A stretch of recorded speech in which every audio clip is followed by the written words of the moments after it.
agar anak dapat menemukan manfaat dan kebahagiaan dalam menerapkan karakter tolong-menolong atau biasanya kami sebut dengan bahu-membahu. Selanjutnya Bapak Ibu, kami akan menjelaskan beberapa contoh yaitu tuntunan karakter gotong royong dalam lingkungan sekolah. Baik Bapak Ibu, budaya gotong royong yang diajarkan kepada anak di lingkungan pendidikan kami berikan 3, yaitu yang pertama ikut terlibat bergotong royong membersihkan lingkungan sekolah. Yang kedua, berkolaborasi di dalam pelajaran, dalam kegiatan seni dan olahraga. Yang ketiga adalah anak terlibat memiliki jiwa sosial yang tinggi, dilibatkan dalam bakti sosial agar tumbuh karakter atau empati untuk saling tolong-menolong untuk meringankan beban bersama. Baik Bapak Ibu, di dalam penerapan dari pemikiran Ki Hajar Dewantara pasti terdapat yang namanya tantangan. Nah, ini beberapa tantangan yang kami bisa dapatkan melalui ruang kolaborasi dan kami berupaya untuk memberikan solusi daripada tantangan tersebut. Tantangan yang kami diskusikan menghasilkan 2 tantangan, yaitu yang pertama dari kodrat alam itu sendiri, yang kedua adalah dari kodrat zaman. Dari kodrat alam, yaitu pengaruh yang muncul dari beragam jenis keadaan anak. Kita ketahui bahwa di dalam kelas kita, di dalam sekolah kita itu berbagai jenis keadaan anak, sehingga anak mudah terkena pengaruh buruk baik dari lingkungan keluarga itu juga yang tidak maksimal memberikan teladan, tuntunan, pengajaran, budi pekerti dari orang tua yang dapat membentuk laku anak ke arah yang negatif.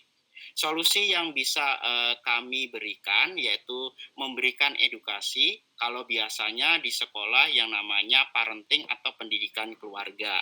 Serta kita sebagai guru juga memberikan tuntunan atau mengarahkan anak secara berkelanjutan. Tantangan yang kedua adalah tantangan kodrat zaman. Kita ketahui di abad 21 ini di mana budaya asing dapat masuk mempengaruhi kodrat alam anak, sehingga akan mengakibatkan dampak yang memang kalau tidak disaring maka akan mengakibatkan dampak yang negatif bagi anak. Solusinya adalah guru sebagai pamong senantiasa mengingatkan kepada anak bahwa pengaruh dari luar tetap harus disaring dengan tetap mengutamakan kearifan lokal sosial budaya di Indonesia tersebut.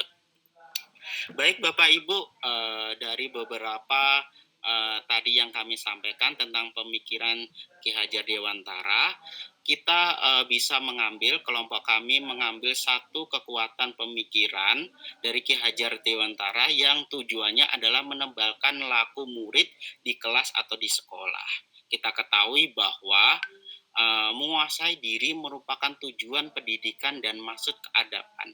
Maksud keadaban itu apa Bapak Ibu? Adalah adab itu berarti dapat menguasai diri. Ini yang paling tinggi. Maka itu bisa terlihat dari budi pekerti, watak atau karakter merupakan hasil dari bersatunya gerak pikiran, perasaan, dan hendak atau kemauan sehingga budaya bahu-membahu yang kami usung tadi dari lokal kami Kabupaten Bulungan dapat diimplementasi di kegiatan dengan tujuan yaitu menebalkan laku murid di kelas atau di sekolah. Demikian Bapak Ibu presentasi dari kelompok 1, kami ucapkan banyak terima kasih.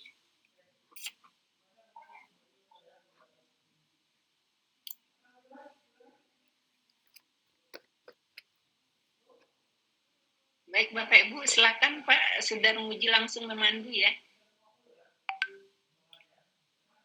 Baik Bapak Ibu, kami persilakan ke kelompok 2. Untuk yang pertama boleh Bapak Ibu menanggapi terlebih dahulu dari hasil diskusi kelompok kami berkaitan dengan kegiatan kolaborasi ini.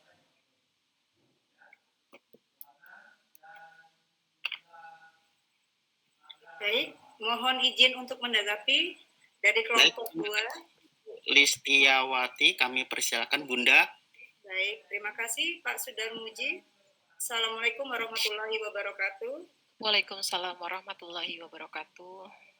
Baik, saya akan mencoba menanggapi paparan yang tadi disampaikan oleh Bapak Sudarmaji, bahwa kami sangat setuju sekali dengan adanya penanaman nilai-nilai karakter dan nilai-nilai luhur yang dikaitkan dengan slogan-slogan dari daerah lokal. Mohon maaf Ibu, apakah teman-teman lainnya juga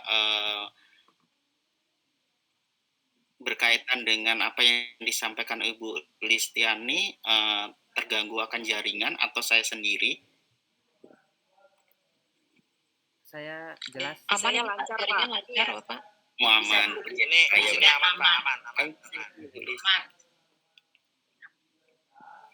Aman ya Pak ya. Yang lain mohon, apakah suara saya ada gangguan? Ya Ibu, Aman. Lanjutkan Ibu.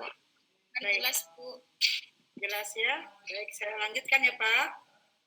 Kami sangat setuju sekali dengan apa yang Bapak paparkan tadi mengenai kekuatan konteks sosial kultural, yaitu nilai-nilai luhur yang sejalan dengan pemikiran dari KHD. Bahwa memang benar setiap penanaman nilai-nilai luhur di suatu daerah itu memang biasanya dikaitkan dengan slogan-slogan yang tentu saja menggunakan bahasa daerah, yang juga artinya tadi apa Pak? Mohon maaf saya tadi kurang ini. Baik, moto daripada Kabupaten Bendungan adalah merudung bebatun de benuanta yang memiliki arti saling bahu-membahu, Bapak Ibu. Oh, baik. Itu bahasa apa Pak ya? Mohon maaf, apakah bahasa Tidung atau bahasa Dayak? Bahasa Bulungan, Ibu. Oh, bahasa Bulungan. Ya, memang saya kelahiran Tarakan, Pak. Jadi sepertinya saya kok familiar dengan bahasa itu. Baik. Jadi memang kami setuju sekali dengan pendapat Bapak tadi.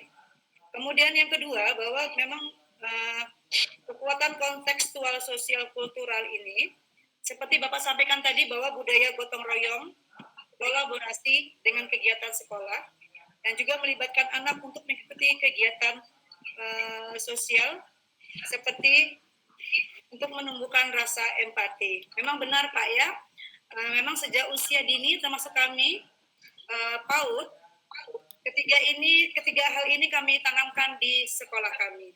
Contohnya setiap hari Jumat kami mengadakan Jumat bersih. Jadi anak-anak diajak, dituntun untuk melakukan kegiatan bersih-bersih di lingkungan sekolah. Setelah itu di lingkungan luar sekolah, walaupun tidak terlalu jauh.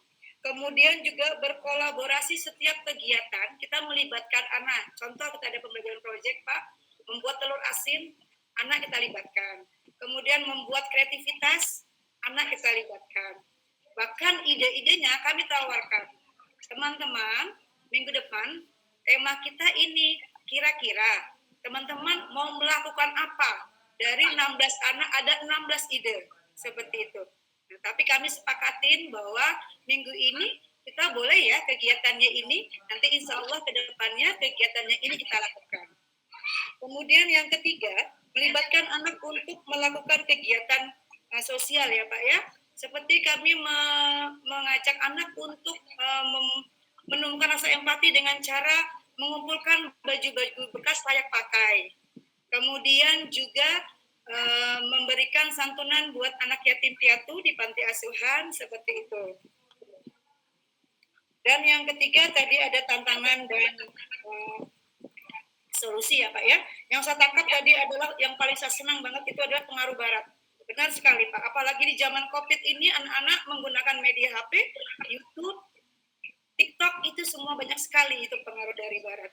Jadi memang untuk mengantisipasi hal tersebut, kami di sekolah mencoba. Pertama, kami menggunakan janji Pak, janji pulang sekolah, namanya anak PAUD ya. Mereka lebih respect dengan ucapan guru itu lebih tertanam daripada kita marah atau orang tua yang menegur dia tidak akan respect. Tapi kalau guru yang mengajak untuk berbuat janji, insya Allah dia akan tertanam sampai rumah. Kemudian juga kita memberi mereka kegiatan tentang kearifan lokal.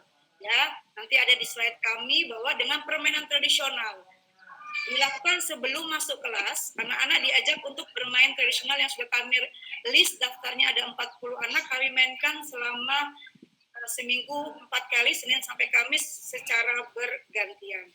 Jadi sebelum masuk kelas biasanya anak itu diantar orang tuanya moodnya berbeda. Ada yang moodnya rewel, nangis, malas sekolah, atau bahkan dia tidak mau sekolah karena dia dari awal dibanguni mamanya mungkin sudah tidak senang gitu. Akhirnya, tapi karena dia ingat hari ini ada permainan tradisional, bahwa akan main bakiak atau main asin naga atau main gobak sodor, itulah yang membuat dia sangat semangat untuk pergi ke sekolah. Jadi mungkin itu Pak tanggapan dari kami. Mohon maaf teman-teman boleh menambahkan. Terima kasih. Saya akhiri. Assalamualaikum warahmatullahi wabarakatuh. Waalaikumsalam warahmatullahi wabarakatuh. Terima kasih kepada Bunda Lis yang telah menanggapi bahkan menambahkan memberikan contoh yang lebih real tetapi berkaitan dengan lingkungan atau sekolah daripada Ibu Lis gitu. Baik, terima kasih Bunda atas tanggapan yang diberikan kepada kami. Nanti akan tim Notulen akan mencatat semuanya apa yang disampaikan oleh Ibu Lis. Baik Bapak Ibu, kami persilahkan untuk kelompok 2 bisa memberikan respon gitu, umpan balik, boleh berupa pertanyaan kepada kelompok kami sehingga nanti dari pertanyaan itu juga bisa memunculkan lagi beberapa pemikiran yang bisa kami tambahkan untuk kelompok 1 ini.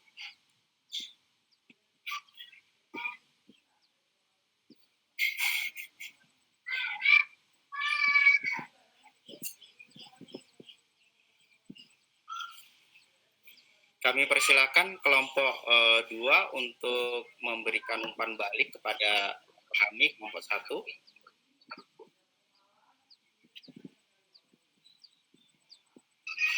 Oke Pak, saya akan mencoba. Mau bertanya boleh Pak? Kami persilakan Ibu Bunda Deti. Ya, perkenalkan nama saya Deti. Saya di sini tadi ada mendengar yang pengaruh dari luar. Nah, pengaruh dari luar itu bagaimana ya caranya kita mengatasi anak dengan adanya DZ dan adanya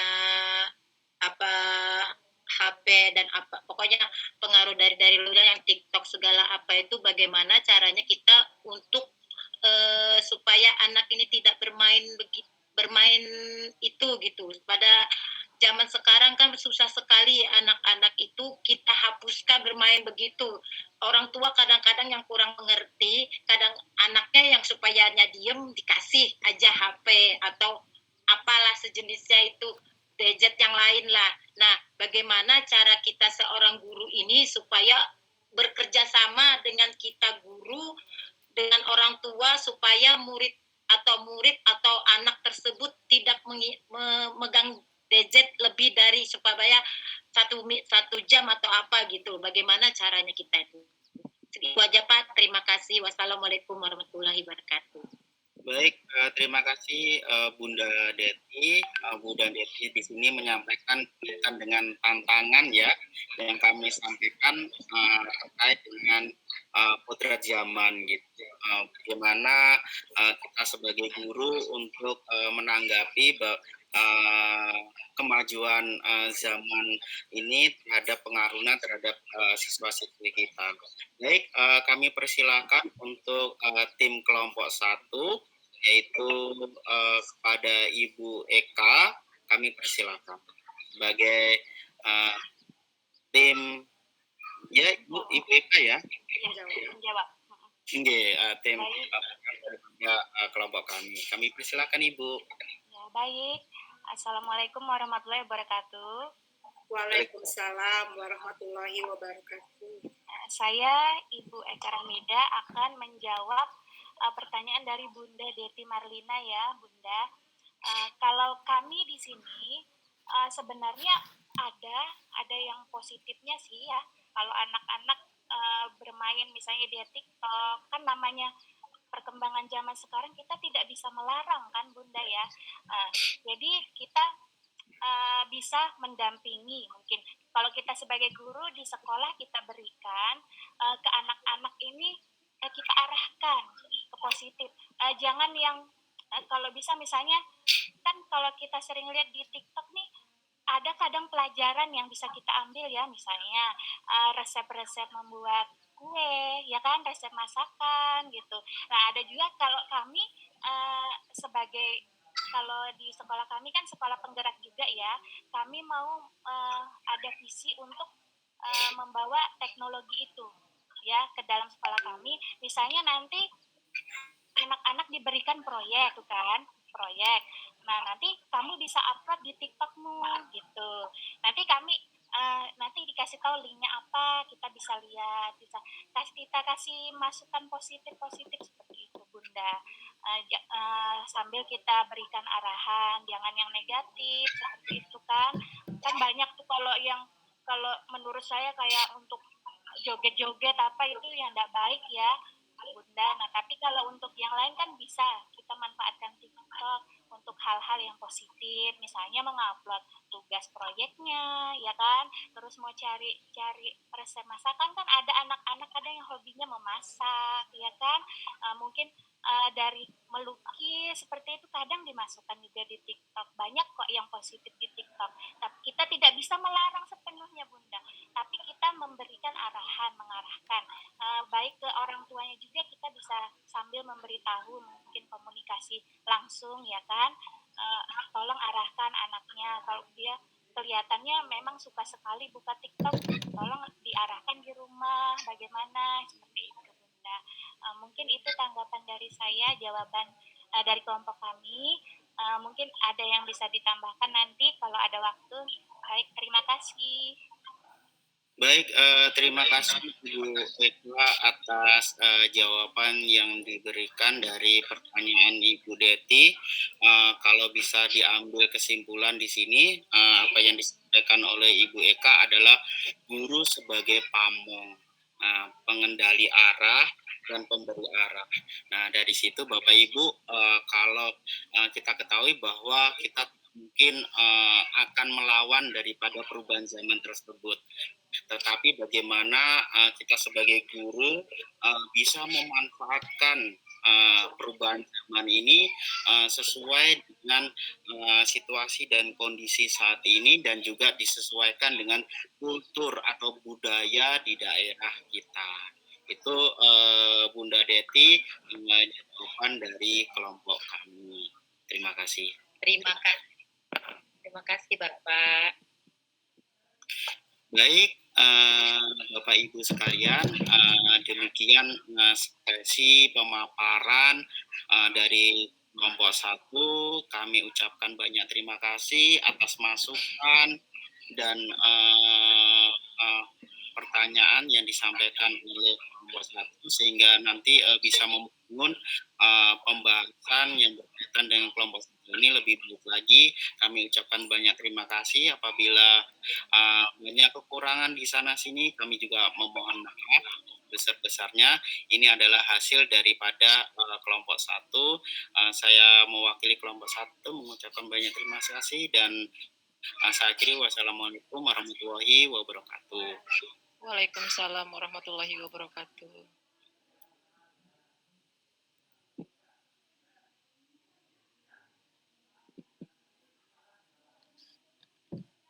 Baik, dilanjutkan ke kelompok 2.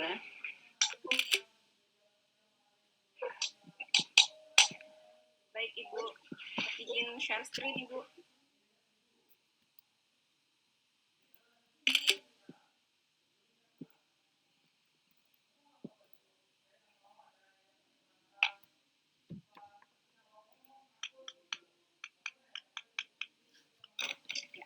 Boleh dimulai Ibu?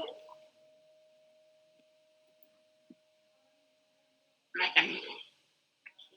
Terima kasih. Bismillahirrahmanirrahim. Assalamualaikum warahmatullahi wabarakatuh. Pada kesempatan kali ini kami dari kelompok 2 akan mencoba dan juga mempresentasikan hasil diskusi kami terkait materi yang kita dapatkan, yaitu tentang penerapan pemikiran Ki Hajar Dewantara dalam sosiokultural daerah asal kami. Dan kami kelompok 2 di sini saya perkenalkan anggotanya, yaitu ada Pak Aryo Mukti, kemudian ada Ibu Deti, kemudian ada saya sendiri, Hanifah Risa, kemudian ada Ibu Listiawati, dan ada Ibu Umi Maslahah, dan kami di bawah bimbingan pengajar praktik yaitu Ibu Yunita Rahmawati. Berdasarkan hasil diskusi kami untuk menjawab 3 pertanyaan yang diberikan, di sini kami jabarkan dulu pertanyaan yang pertama, yaitu apa kekuatan konteks sosiokultural di daerah Anda yang sejalan dengan pemikiran Ki Hajar Dewantara.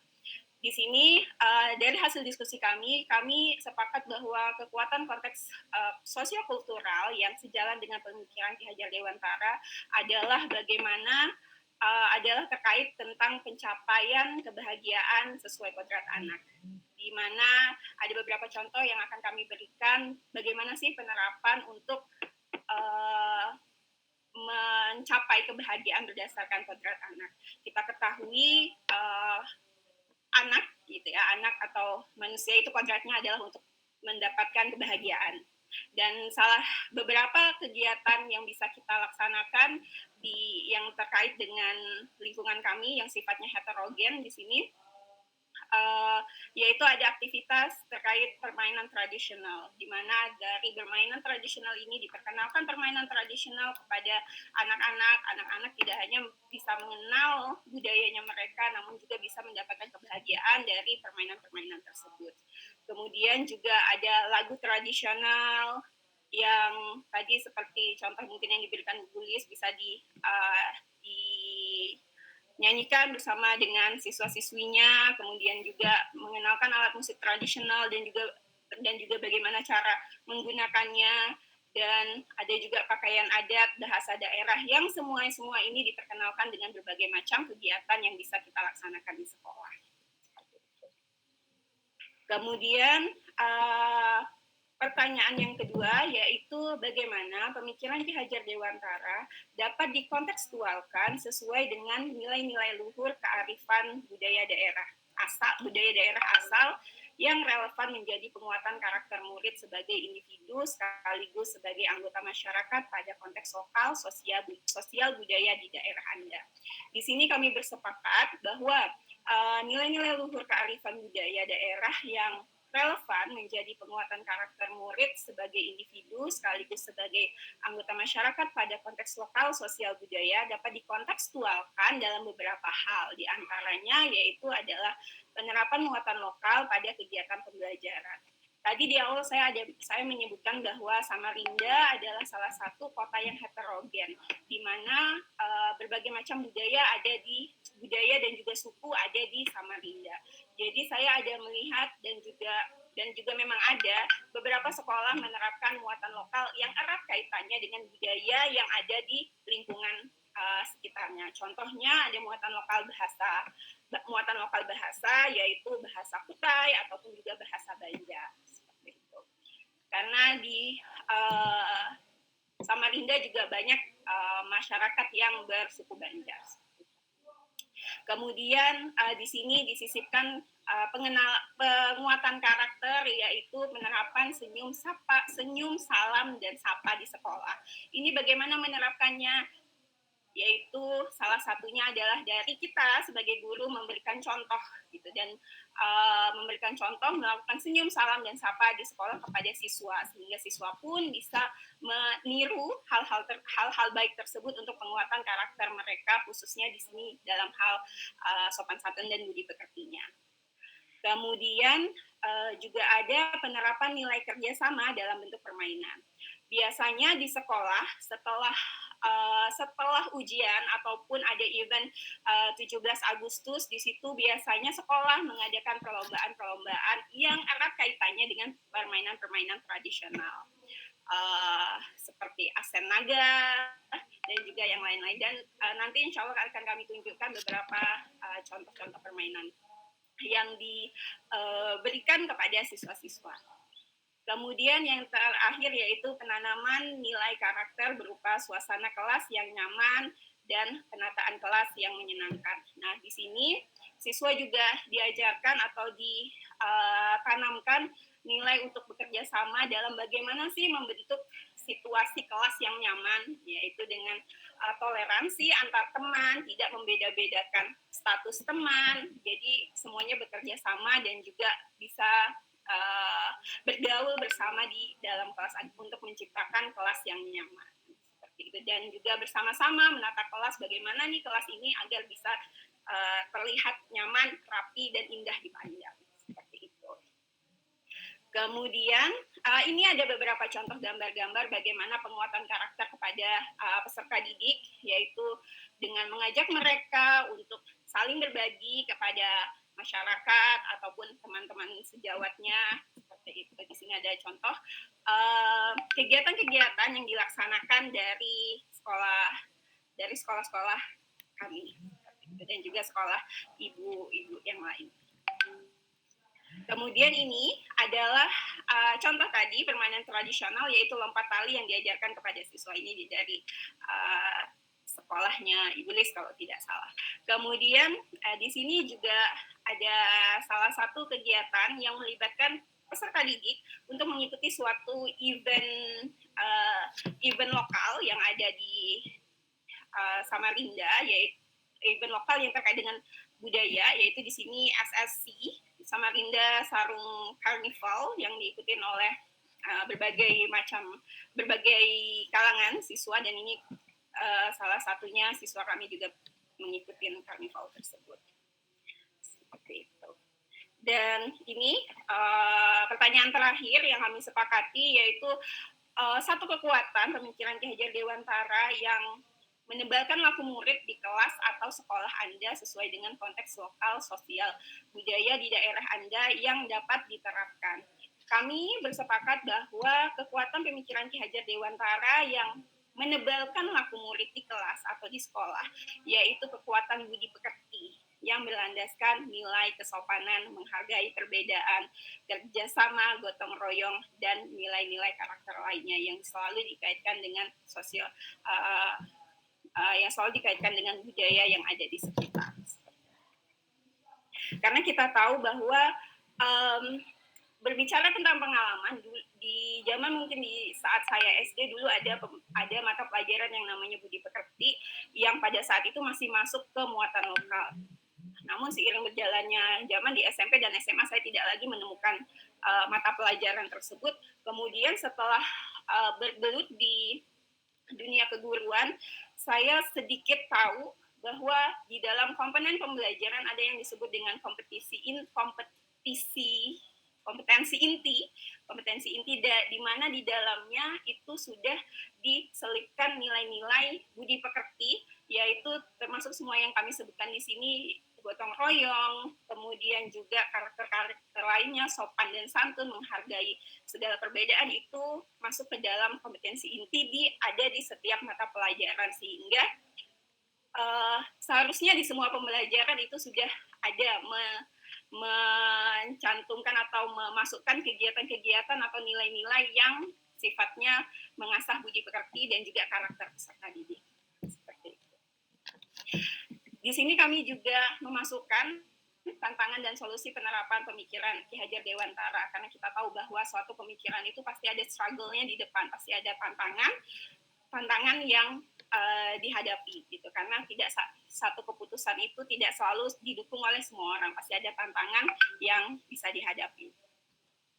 Ada dua tantangan yang kami tuliskan di sini, yaitu tantangan yang pertama adanya pemikiran dari guru bahwa keberhasilan proses pembelajaran hanya berpusat kepada guru saja, sedangkan anak hanya sebagai media saja. Seperti itu. Ibaratnya ada egoisme di dalamnya untuk tantangan ini. Kemudian yang kedua, adanya pemikiran orang tua bahwa bakat minat anak hanya bisa disetir oleh orang tua.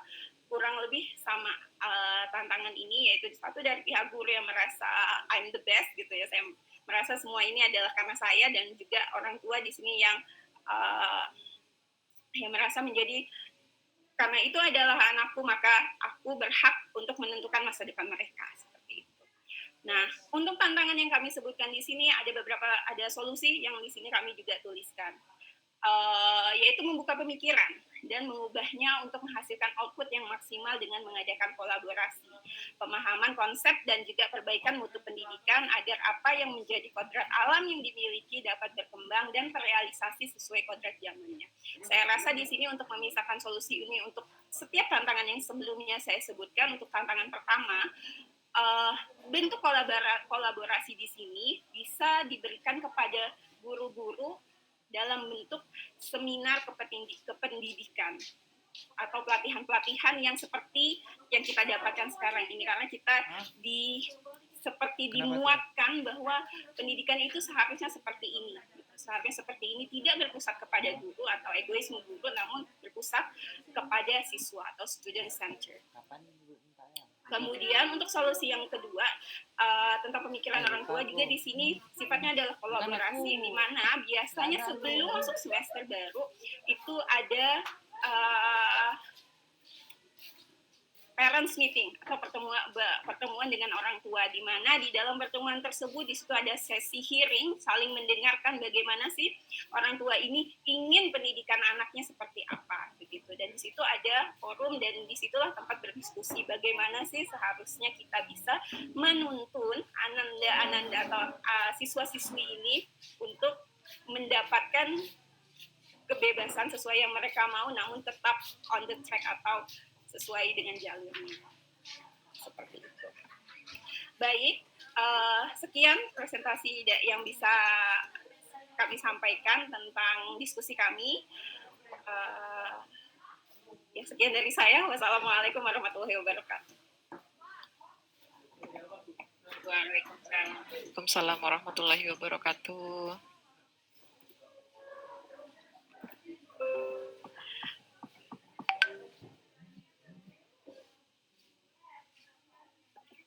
Langsung ini Bu ya, diarahkan ke sesi selanjutnya. Ya, silakan langsung dipimpin Ibu. Oke, baik. Terima kasih Bapak Ibu. Jadi sekian tadi adalah pemaparan kami terkait hasil diskusi yang sudah kami lakukan. Untuk pertama kami persilahkan Bapak Ibu dari kelompok 1 untuk menanggapi materi yang tadi dijabarkan. Kami persilahkan. Ya, Assalamualaikum warahmatullahi wabarakatuh. Terima kasih atas waktunya. Baiklah, saya mewakili kelompok 1 akan menanggapi hasil dari pemaparan dari kelompok 2 ya. Di situ dikatakan tadi kekuatan konteks sosial kultural yang sejalan dengan pemikiran KHD yang ada di daerah Bapak Ibu, yaitu pencapaian kebahagiaan sesuai kodrat anak. Ya, memang benar sesuai dengan Ki Hajar Dewantara yang mendefinisikan pendidikan sebagai tuntunan bagi tumbuh kembangnya anak sesuai kodrat dalam rangka mencapai kebahagiaan yang setinggi-tingginya. Jadi di situ Ibu katakan penerapannya ada permainan tradisional. Ya, jadi permainan tradisional ini bisa menciptakan olah pikir ya Bu ya, begitu. Kemudian bagaimana penerapannya dikontekstualkan itu Ibu katakan tadi dari penerapan mulok pada kegiatan pembelajaran. Ya, kemudian ada penerapan nilai kerjasama dan penerapan penanaman nilai karakter. Jadi lebih ke pendidikan kekuatan karakternya gitu, begitu ya Bu ya. Kemudian yang ketiga, yang lebih kuat dari pemikiran KHD, Ibu mengatakan kalau budi pekerti ya Bu ya. Ya, saya setuju dengan itu, bahwa karakter budi pekerti bisa menebalkan laku murid di kelas atau di sekolah sesuai dengan konteks sosial budaya, yaitu itu pencapaian bahagia yang tinggi-tingginya. Yang mana menurut Ki Hajar Dewantara, budi pekerti merupakan perpaduan antara gerak pikiran, perasaan, dan kehendak atau kemauan sehingga menimbulkan tenaga. Kemudian di situ ada penjelasan juga tantangan. Berarti dari 2 yang Ibu sebutkan tadi, berarti itu tantangannya dari mindset ya, dari pikiran gitu ya. Caranya dengan memberikan pemikiran dengan kolaborasi agar kodrat alam yang dimiliki terrealisasi dengan kodrat zamannya itu benar sekali sesuai dengan pemikiran Ki Hajar Dewantara. Ya, mungkin seperti itu aja Ibu. Tanggapan dari kelompok 1, mungkin nanti kalau ada teman-teman yang mau menambahkan nanti kalau ada waktunya lagi. Terima kasih. Baik, terima kasih Ibu Lia atas tanggapan yang diberikan.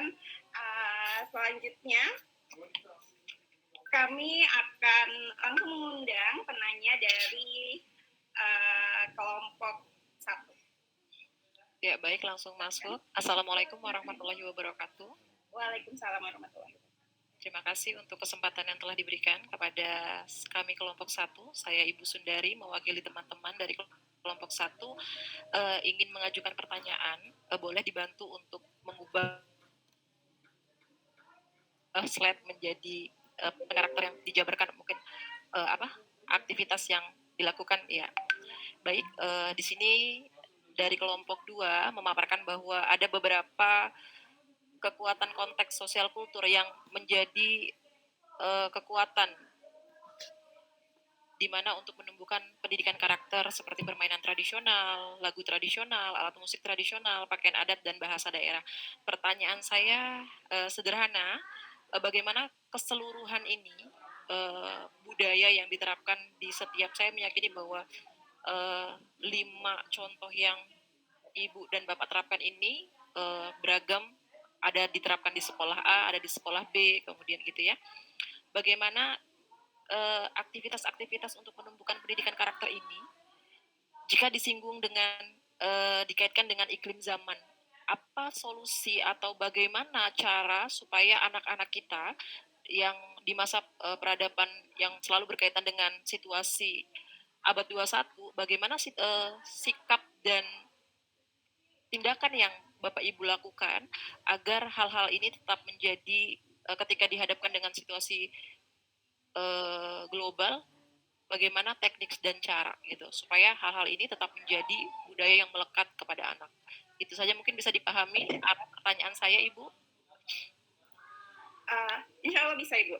Iya, terima kasih. Baik, terima kasih Ibu Sundari atas pertanyaannya. Mungkin saya ulang lagi ya Bu ya pertanyaannya ya, atau maksudnya. Jadi teman-teman kelompok 2, Ibu Sundari menanyakan bahwa kita menyebutkan di sini ada berbagai macam aktivitas yang bisa menguatkan karakter peserta didik. Nah,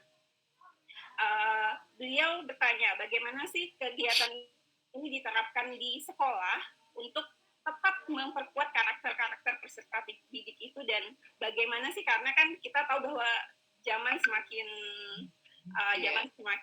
canggih seperti itu, di mana yang berbau tradisional ini perlahan-lahan bisa terkikis gitu.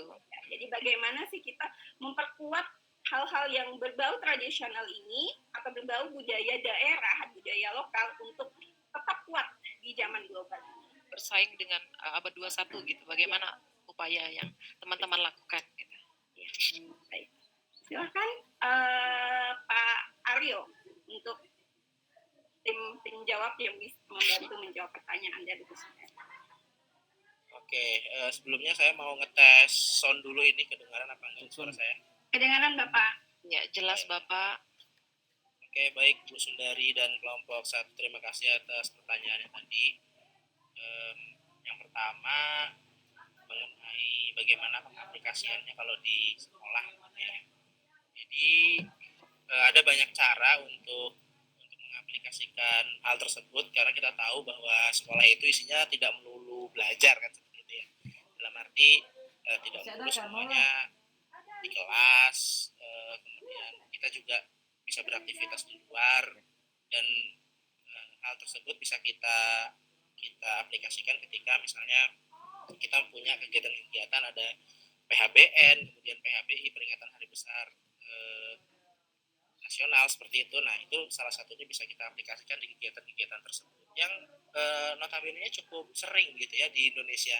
Seperti misalnya ada Hari Kartini, kemudian ada Hari Kebangkitan Nasional yang baru aja kita peringati gitu kan. Terus kemudian ada Hari Pahlawan dan hari-hari yang lain seperti itu. Sehingga aktualisasinya selain untuk penguatan karakter kepancasilaan. Jadi mereka bisa disisipi di sana untuk kekuatan budaya dan sosialnya. Itu yang pertama.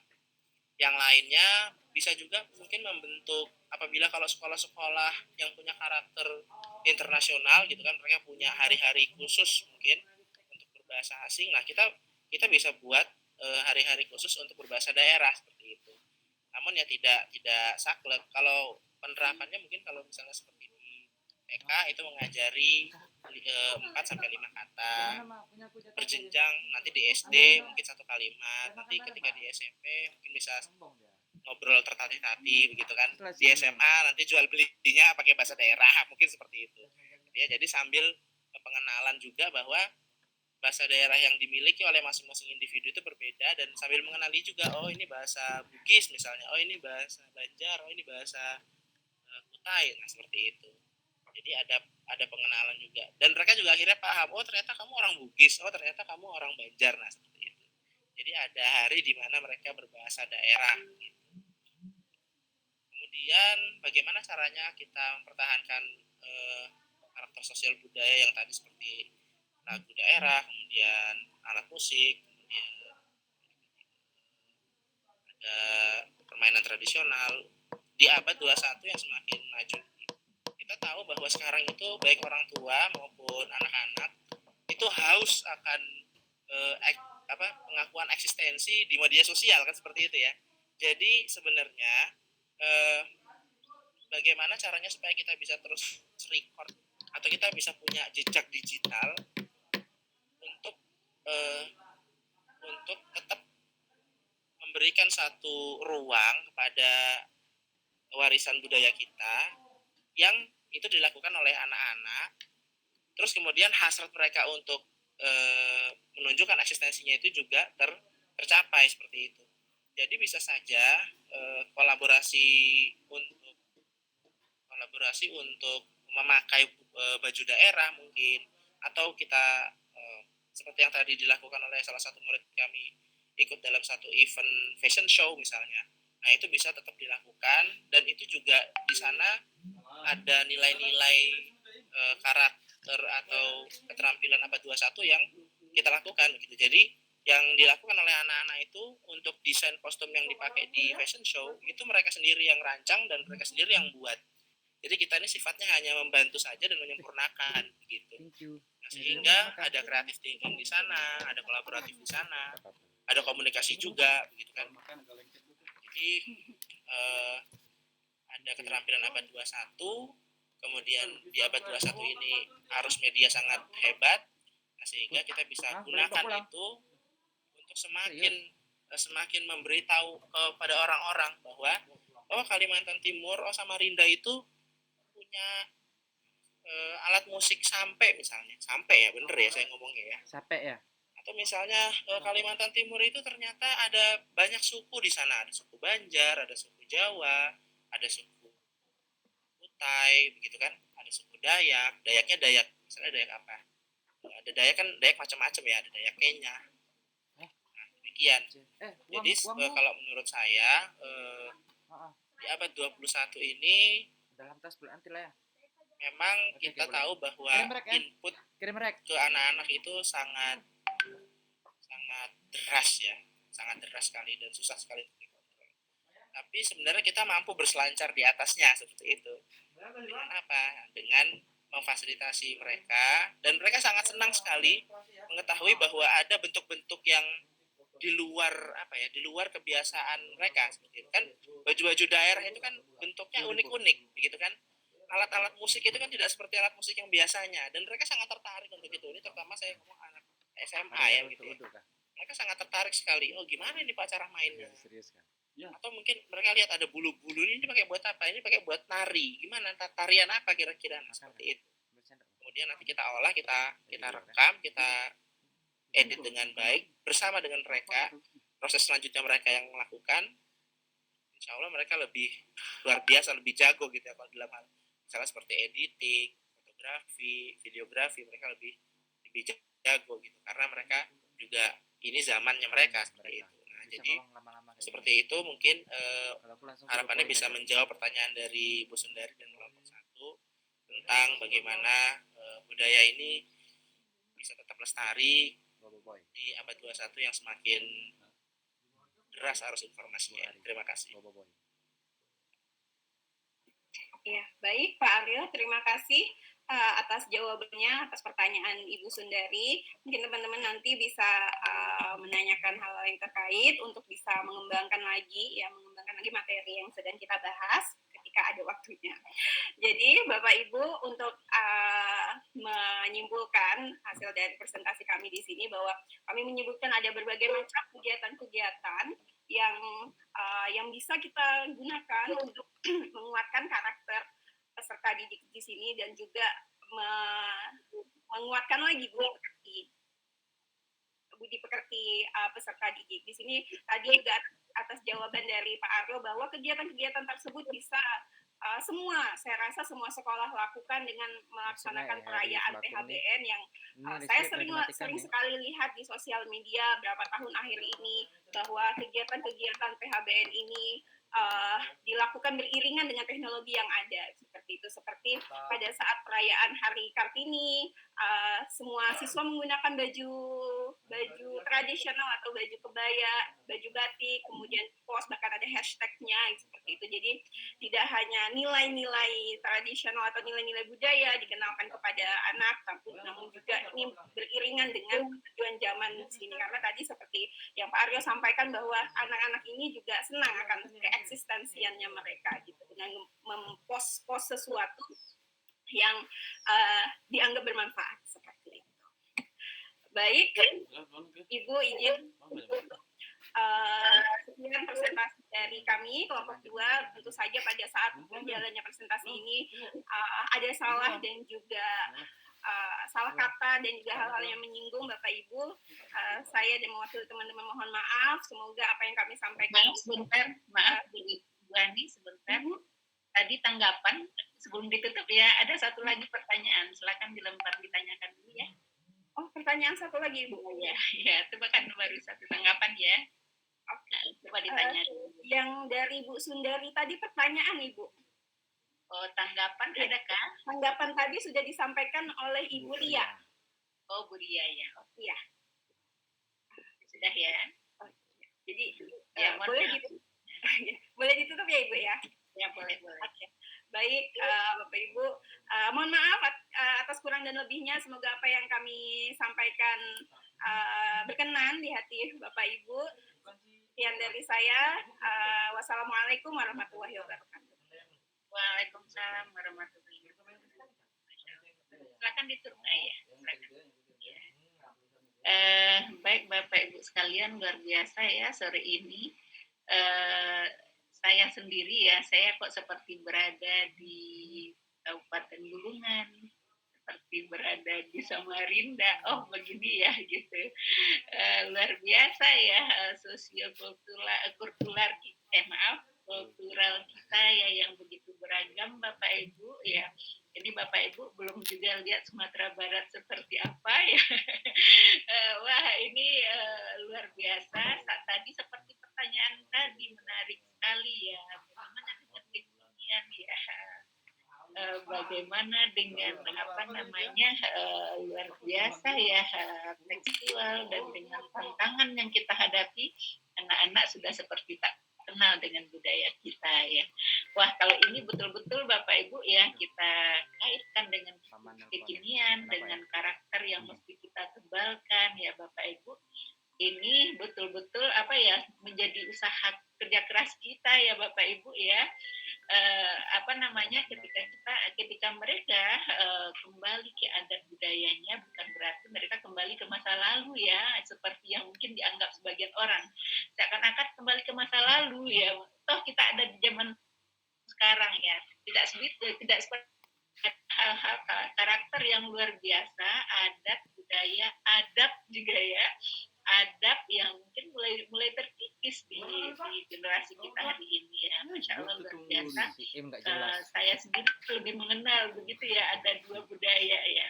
Bapak Ibu oke ya Bapak Ibu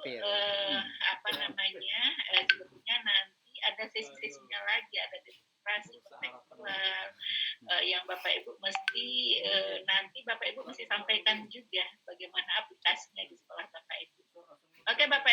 mohon maaf, saya mohon maaf ya untuk yang kemarin juga Bapak Ibu. Ternyata saya kemarin salah jam ternyata ya.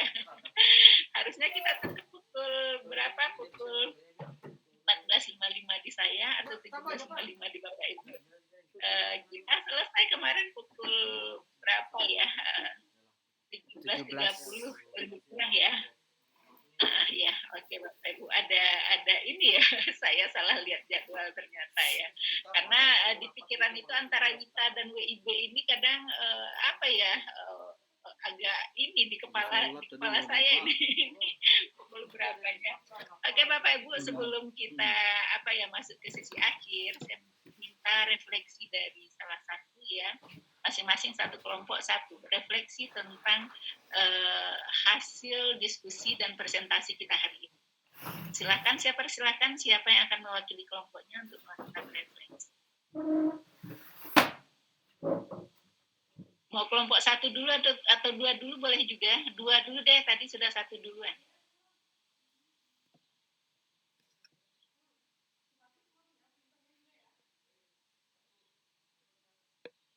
Silakan Raysen. Wah, kalau gitu nggak boleh pulang ya. Ternyata sudah di rumah. Ayo Bapak Ibu.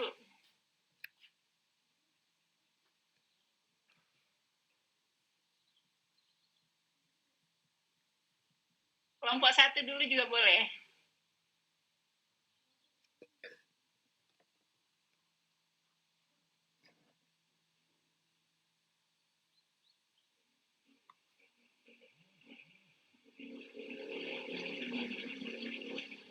Siapakah? Ayo, siapakah?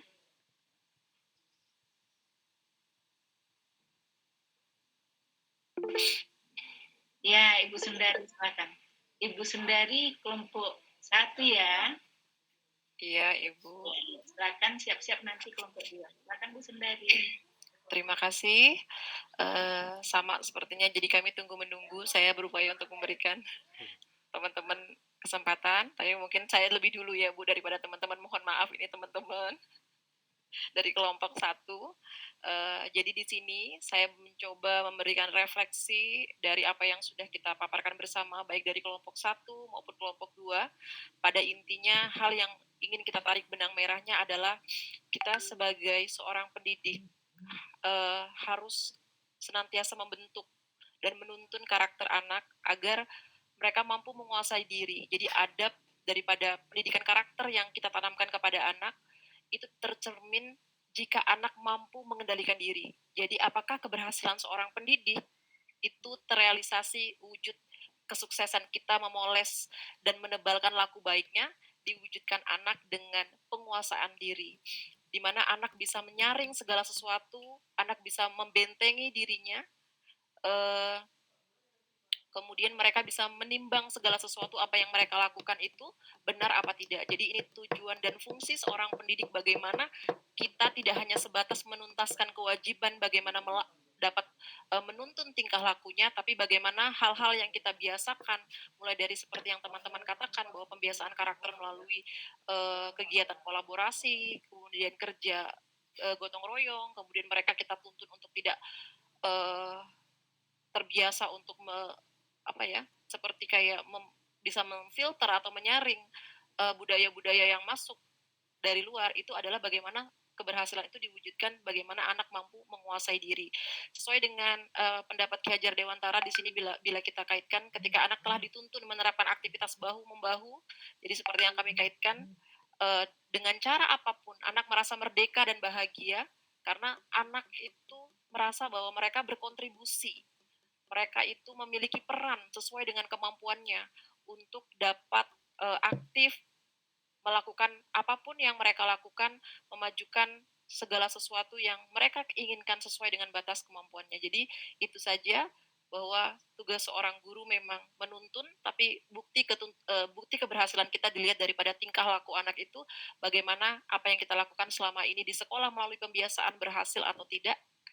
Itu aja Ibu.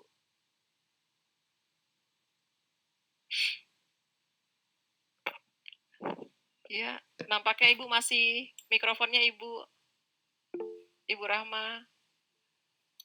Ya, luar biasa Bu Sundari ya, menebalkan karakter anak-anak ya melalui budaya daerah. Oke, ini Ibu Maslahah ya, Ibu Umi ya, silakan Bu Umi. Yang lain tetap siap-siap karena kita berharap semuanya Ibu suara ya menyampaikan pendapat. Silakan.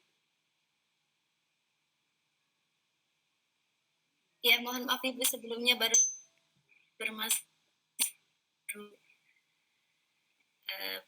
suara saya terdengarkah Bapak Ibu? Terdengar.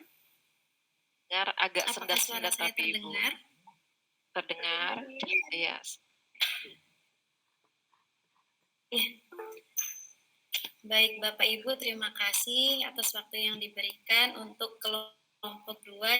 Saya mewakili dari kelompok 2 akan memberikan refleksi dari hasil kegiatan diskusi yang kita laksanakan bersama hari ini. Ya, dari hasil diskusi kelompok yang kita laksanakan, saya mencoba menangkap hal apa yang dapat direfleksikan dari diskusi kita. Nah, seperti yang disampaikan sama Bu Sundari tadi, saya sepakat tentang penguatan karakter dan budi pekerti. Jadi, yang disampaikan sama Ibu Sundari tadi bahwa kita sebagai seorang guru bukan hanya jangan sampai kita hanya mengajar itu untuk menuntaskan kewajiban saja, tetapi lebih kepada menanamkan atau menebalkan karakter siswa. Nah, di sini penguatan karakter serta budi pekerti yang harus ditebalkan itu sangat penting karena agar pendidikan karakter dapat direalisasikan dan menjadi pembiasaan dalam hidup untuk bekal anak-anak didik kita tercinta untuk masa depannya. Demikian Ibu. Ya, terima kasih. Assalamualaikum warahmatullahi wabarakatuh. Waalaikumsalam warahmatullahi wabarakatuh. Masya Allah, luar biasa Bu Umi pendapatnya. Bapak Ibu sekalian silahkan kalau ada yang masih menambahkan ya dari kelompok 1 atau kelompok 2. Silahkan ditambahkan. Masih semangat ya Bapak Ibu ya? Insya Allah masih Ibu. Bu Lis, silahkan Bu Lis. Baik, terima kasih Ibu. Mohon izin untuk menambahkan. Saya setuju sekali dengan apa yang telah dipaparkan oleh Ibu Sundari dan juga Ibu Umi. Saya hanya ingin sedikit menambahkan bahwa penguatan karakter dan budi pekerti itu memang sebaiknya dilakukan sejak usia dini ya Bu ya, dan dilakukan dari hal-hal yang paling sederhana dan merupakan pembiasaan sehari-hari.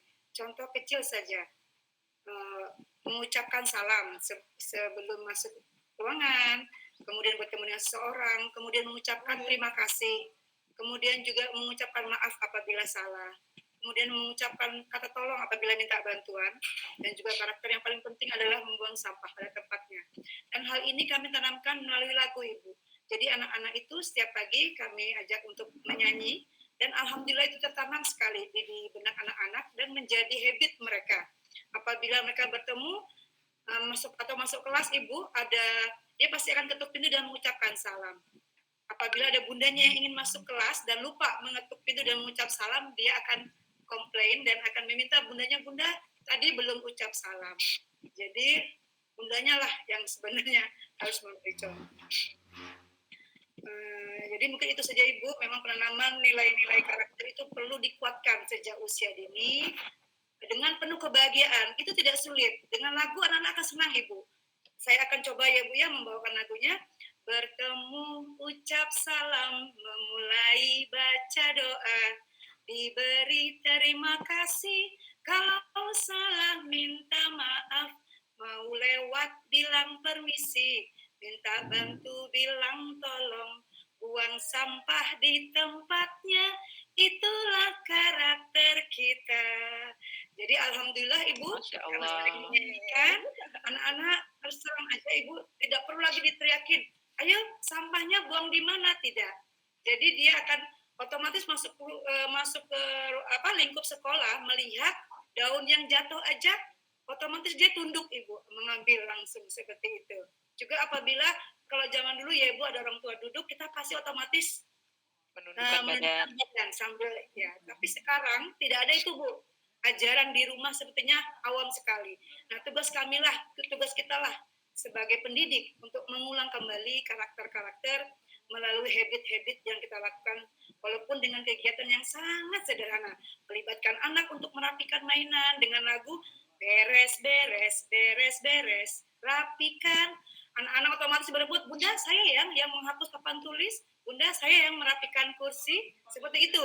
Maklum kami PAUD ya Ibunda, jadi apapun dilakukan dengan nyanyi, jadi anak gembira, tidak ada yang terpaksa untuk melakukan sesuatu, dan dia akan akan melaporkan ke orang tuanya, Bun Mama tadi mendapat reward dari Bunda karena saya bantu Bunda di sekolah, reward saya bintang 3, tidak perlu reward yang mahal, hanya memberi bintang saja, dia senang sekali. Mungkin itu saja Bunda, terima kasih. Assalamualaikum warahmatullahi wabarakatuh. Waalaikumsalam warahmatullahi wabarakatuh. Luar biasa ya Bu Lis ya. Menebalkan karakter itu dari anak usia dini. Wow ya Bapak Ibu. Masya Allah, andai ya Bapak Ibu ya, andai itu terjaga dan terpelihara sampai dewasanya, luar biasa. Tapi terkadang dia hilang di tengah jalan ya. Tergerus oleh zaman yang masuk itu, membuat adab-adab hilang Ibu. Iya, terus pendidikan karakternya tidak kontinu Ibu. Di SD, SMP, SMA tidak berkesinambungan. Jadi mungkin itu yang memutuskan PR kita ya Bu. Iya, maunya berkolaborasi ya Ibu ya. Iya. Dan juga tugas kita buat yang di sekolah lebih lanjut lagi untuk melanjutkan ya. Masya Allah luar biasa ya. Artinya kalau kita lihat di PAUD itu lebih enjoy mereka ya, tapi makin lama makin berat bebannya. Berat tugas-tugasnya itu. Iya, tuntutan zamannya juga ya Bapak Ibu, dia lebih mengenal lingkungannya, tidak cukup hanya rumah lagi, suka keluar dari rumah ya. Makin dewasa dia makin luas lagi pergaulannya ya, makin besar lagi pengaruhnya ya Bapak Ibu ya. Ini adalah tantangan zaman yang luar biasa buat anak-anak. Oke Bapak Ibu, masih ada yang ingin menyampaikan? Silahkan Bapak Ibu.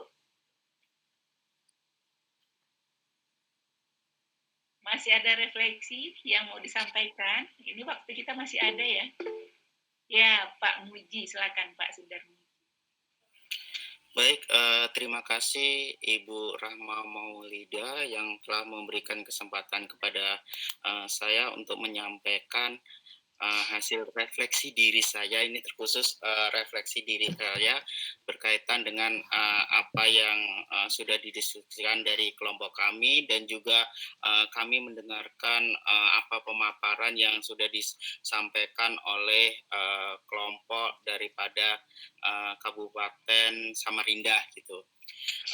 Kita ketahui bahwa sadar atau tidak bahwa konteks sosiokultural itu juga bisa digali dari apa yang sudah kita miliki gitu. Pemikiran KHD itu kita sadari atau tidak bahwa kita tuh mempunyai cikal bakal akan melaksanakan daripada pemikiran KHD. Tentunya kita sebagai pendidik bahwa kita mau menguatkan atau tidak konteks daripada lokal itu untuk menebalkan apa yang disampaikan kita semuanya adalah menebalkan hal yang positif yang sudah dimiliki oleh anak yang masih remang-remang itu ditebalkan ke arah yang lebih baik.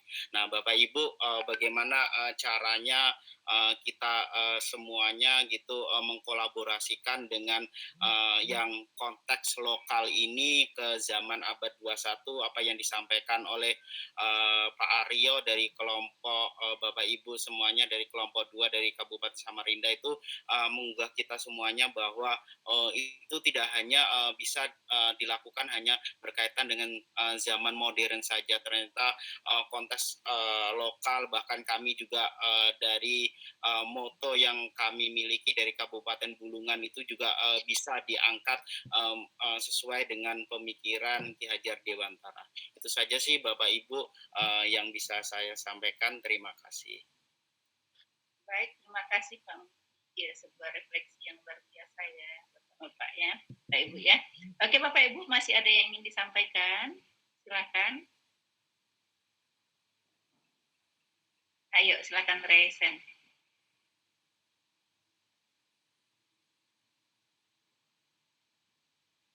Ada lagi kah? Oke Bapak Ibu, sepertinya sudah sudah hampir maghrib kalau di sana mungkin ya. Iya, ini Bu. Iya, saya juga 5:30 ya. Oke Bapak Ibu, pertemuan yang luar biasa kita pada hari ini Bapak Ibu. Tapi Bapak Ibu ini baru ujung, baru awal ya. Kita baru mau memulai ya, memulai pertemuan ya. Saya berharap Bapak Ibu tidak memulai action ya. Action pasti sudah banyak action yang Bapak Ibu lakukan. Semoga action berikutnya yang luar biasa insya Allah akan muncul ya Bapak Ibu ya, sebagai guru penggerak tentunya yang menggerakkan lingkungannya, tidak hanya buat dirinya sendiri tapi juga buat lingkungannya ya. Memberi warna ya, ini pekerjaan yang tidak mudah tentunya ya, memberi warna pada lingkungannya, mentransfer ya Bapak Ibu, yang mentransfer semangat ya Bapak Ibu. Hanya orang yang punya semangat saja yang bisa mentransfer semangat ya. Hanya gelas teko-teko yang berisi saja yang bisa dituangkan ya. Kalau tidak dia pasti tidak bisa dituangkan ya. Luar biasa Bapak Ibu, kita berharap sekali lagi seperti komitmen kita di awal ya, ini adalah refreshingnya kita ya. Semoga ya Bapak Ibu ya, untuk kita mampir tinggal sejenak ketika kita di perjalanan, tambah BBM kita ya, setidaknya mampir di pom bensin ya, untuk kembali melaju lebih kencang ya, Masya Allah. Jadi Bapak Ibu, sekian ya pertemuan kita pada hari ini. Saya mohon maaf sekali lagi kalau ini waktunya dipercepat ya, mengkorupsi kita kalau kita lihat lebih cepat dari waktu yang telah ditentukan. Tapi semoga ini selesai ya. Tujuan pertemuan kita seperti yang disebutkan tadi itu semoga tercapai ya Bapak Ibu ya. Untuk aktivitas kita lebih ada aktivitas lagi yang menanti tentunya. Oke Bapak Ibu, saya ingatkan lagi untuk titik 1 ya, titik 1 A5 2 ya Bapak Ibu ya. Bapak Ibu silakan upload. Sudah ada roomnya, sudah ada space-nya ya Bapak Ibu ya. Jadi upload masing-masing ya Bapak Ibu ya. Upload masing-masing hasil presentasi kita. Silakan disampaikan, mau disampaikan di grup juga boleh ya Bapak Ibu ya. Silakan share di grup, masing-masing mengupload hasil kerja kelompok. Jadi bukan perwakilan ya menguploadnya. Kemudian Bapak Ibu silakan juga Bapak Ibu ulang lagi ya, dituliskan pembagian tugas tadi. Siapa presenter, siapa penanya, siapa yang menjawab pertanyaan dan berikut dan seterusnya. Gitu ya Bapak Ibu ya. Dan Bapak Ibu jangan lupa ya, diintip terus LMS kita ya Bapak Ibu, sesuaikan dengan jadwal, masing-masing kita juga sudah punya jadwal ya Bapak Ibu ya. Semoga kita terbiasa ya, terbiasa itu kita bisa saling mengingatkan juga ya Bapak Ibu ya, apa kegiatan berikutnya, apa jadwal berikutnya, sehingga kita bisa maju bersama. Oke Bapak Ibu, sekian dari saya, banyak maaf. Kita akhiri dengan alhamdulillahirobbilalamin, wabillahi Waalaikumsalam. Terima kasih banyak Bu Rahma. Terima kasih Bu. Terima kasih. Ya, selamat beristirahat. Selamat semuanya. Sehat selalu. Amin. Amin. Assalamualaikum. Mari Bu, assalamualaikum. Waalaikumsalam. Mohon izin pamit.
plastik airnya.